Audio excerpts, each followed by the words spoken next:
that we penetrate the cabinets.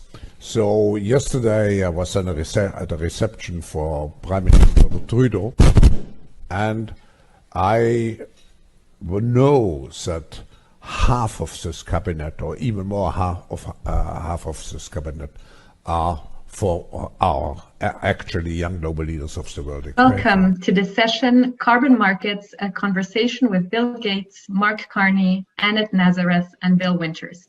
My name is Klaus Schwab. I'm the co-director of the Platform to Accelerate Nature-Based Solutions at the World Economic Forum, and I will be your moderator for this session. We are delighted to have you here with us for the launch of the final recommendations of the Task Force for Scaling Voluntary Carbon Markets. This task force was launched in the fall of 2020 to answer the following critical question. How can we build well-functioning voluntary carbon markets that can support net zero and carbon negative climate goals? The group consists of 50 of the key industry experts, as well as another 150 experts in a consultation group who serve to challenge the recommendations throughout the process. With us today to talk about voluntary carbon markets and the task force, we have a fantastic lineup. We have Mark Carney, UN Special Envoy for Climate Action and Finance and the initiator of the task force work, and Bill Gates, founder of Microsoft and co-chair of the Bill and Melinda Gates Foundation. So with that, let's go straight to the heart of the matter, and let me turn to you, Mark. What is the role of offsets in the context of a 1.5 degree climate ambition? Well, thank you, Nicole, and let me compliment the leaders of this task force. It's a remarkable achievement. First thing to say is that this carbon budget is very precious. On business as usual, so pre-pandemic emissions, we have less than a decade of a carbon budget to remain within 1.5 degree temperature increases. So it is a limited carbon budget. And in that context, really a voluntary carbon offset market does four things. The first, it's complementary, I underscore that, complementary to companies' efforts to reduce absolute emissions. Companies' responsibility, first and foremost, is to reduce their absolute emissions. And as the report says, they need to first reduce, then report, including net zero plans. And I'm sure we'll get into the specifics of that. And then, only then, look to offset. The second thing that this does is it is catalytic. It's catalytic not for renewable projects in many advanced economies where the economics are absolutely clear, they are profitable and they will be driven, but they're catalytic for projects that many of which are in emerging and developing economies where the economics are not yet quite there. And this can help tip the balance for those projects to come in. They also, these offsets can also be catalytic as part of helping the economics of absolutely essential breakthrough technologies that need to happen for us to ultimately get to net zero. And I'm sure that will come up more clearly because Bill Gates has led on those technologies. The third thing is this market is cross-border. This market is being driven, it's a voluntary market, but it's being driven by companies making these net zero commitments.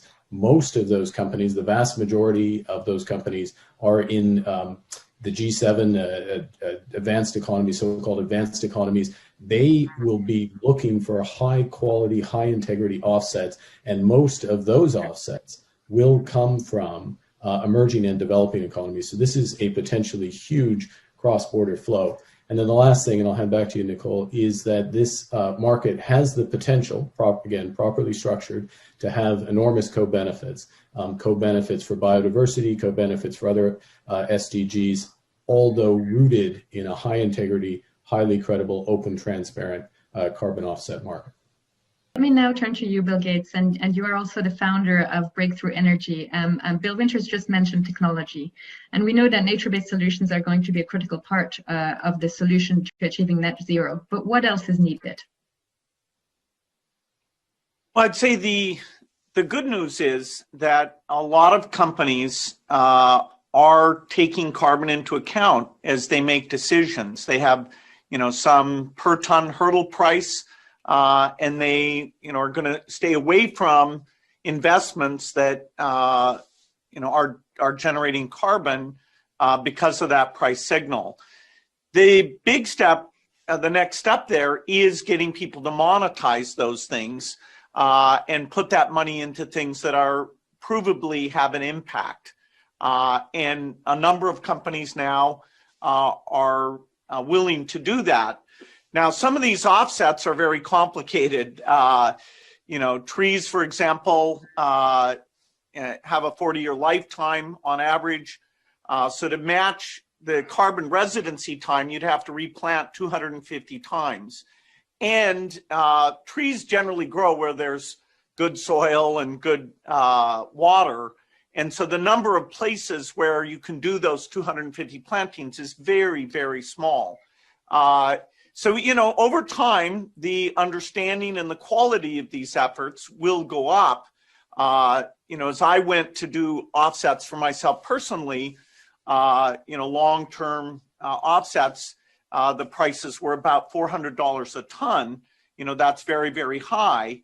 And everything we think of here, it's 51 billion tons of emissions. And so everything has to be considered as a percentage of that. For a company that's a electric utility, a steel company, a cement company, any sort of industrial thing, you see the increase in price that they'd have to have is still significant. So innovation is going to be key to this as we do the carbon markets in parallel with funding the innovation activities. Thank you. Let me turn back to you, Mark.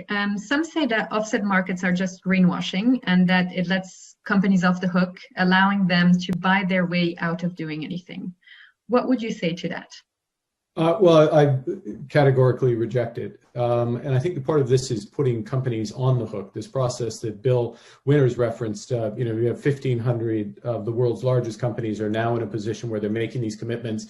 All of a sudden, once you're in making those commitments and participating in the type of offset market that this report recommends, it's not just a commitment. It's a commitment which has a net zero plan, which is rooted in science-based targets, if those are available for your sector. And as those watching will know, that is spreading across the sector. So not just a plan, not something you've written on the back of a napkin, one rooted in science-based target. Annual reporting requirements, that's one of the recommendations in terms of your absolute reductions. And then alongside that, if you are using offsets, well, offsets that come from a market that has the type of transparency and integrity that Annette and Bill Winters have outlined. But let me just reemphasize. So there's those elements. It brings companies into it's part of what brings companies into a formal system. And by the way, all stakeholders around those companies will be scrutinizing and have the information they need to scrutinize in terms of absolute reductions and those offsets. But just if I can make one last adjacent point, if I will, which I started with, which is this is about preserving or conserving, maximizing the use of a very limited carbon budget. And what are we supposed to be doing during that time? We need to do two big things. One, we need to turn over the capital stock for proven economic technologies like existing renewables, that solar, wind, and others, to get emissions, absolute emissions down. And secondly, we need to put big money and a lot of focus and a lot of smart people around the type of breakthrough technologies that we need ultimately to get to absolute zero, whether around hydrogen, direct air capture, or sustainable jet fuels. And so we need all of that, which is why I started with this is complementary. It's one piece of the puzzle, but we do need this market. Bill Gates, I have a second question for you. How do you see the role of private sector climate commitments to drive the scaling up of voluntary carbon markets? And what is the risk of getting this wrong? Well, I think the way forward here is to connect these private sector payments to innovation. If you just have some wealthy companies that aren't in the industrial sectors where the extra green cost would make their products non-competitive, if they're just dealing with their portion, it's a very small percentage. On the other hand, if you're taking this offset money and you're bootstrapping the markets for the difficult products like green cement, green steel, green aviation fuel, then you can start the learning curve. And as you get that volume and learning curve, then these premiums can come down. Because after all, to be at zero by 2050, all the products that middle income countries buy for shelter and lighting and transport, are going to have to come at such a small premium that they're willing to shift all their purchasing. And so taking the lesson from solar energy, where country policies drove up those volumes and the prices came down, and now shifting that to the hard areas, including industrial and things like green hydrogen. If we can take this money and start those learning curves, and so we're driving up the volume and causing success and more innovation to get those premiums down, then I see these voluntary carbon markets and the acceleration of innovation through the marketplace as really coming together and giving us that chance of getting to zero. There is a fierce, rather ideological debate underway about refusing the use of offsets to get to net zero. How does the report and the work of the task force help us to break through towards a more pragmatic approach? Who would like to take this question? Mark, would you like to take this one? Yeah, well, why don't I start and colleagues can jump in.